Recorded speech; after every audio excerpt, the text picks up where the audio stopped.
তোমার আইসক্রিম পছন্দ? হ্যাঁ। চলো তোমাকে আইসক্রিম খাওয়াই নিয়ে আসি। ওকে, চলো। আরে পার্স তুমি কেন নিতেছো? এখন থেকে আমি পার্স নিবা, আমি তোমার বয়ফ্রেন্ড না, আমি থাকতে তুমি এটা নিবা। আসো।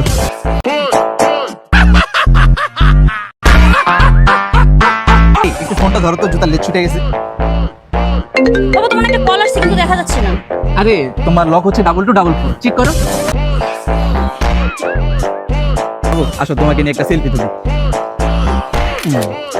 দাঁড়াও, ছবিটা আমি ফেসবুকে দেবো। তুমি আমাকে নিয়ে ছবি ফেসবুকে দিবা? হ্যাঁ, ছবি ফেসবুকে আপলোডও দিব, পাশাপাশি সুন্দর করে স্টোরি দিয়ে তোমাকে মেনশন করে নিচে লিখে দিব মাই লাভ। তুমি ক্যাপশন দিবা মাই লাভ? হ্যাঁ, তুমি আমার গার্লফ্রেন্ড না? দাঁড়াও দিয়ে নি।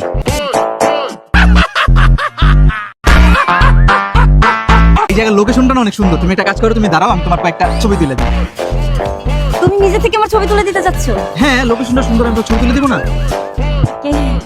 আর প্রত্যেকটা মেয়েই তো চায় তার বয়ফ্রেন্ড তার পার্সোনাল ফটোগ্রাফার হোক। দাঁড়াও। আসো বাবু। কিন্তু বাবা আমরা কোথায় যাচ্ছি? ইয়ে মানে সারাদিন তো বাইরে প্রেম করলাম, চলো না একটু বুঝে দেখো। সারাদিন আমি তোর নিয়ে কত কিছু চিন্তা করছি, তুই কত ভালোবাসি তোরে আমি, এই ছিল তোর মনে? আরে বাবু, ভালোবাসার জন্য তো ভালোবাসা দরকার, তাই না? চলো যাই ভিতরে। তোর ভালোবাসায় তুই একলা একলা যা।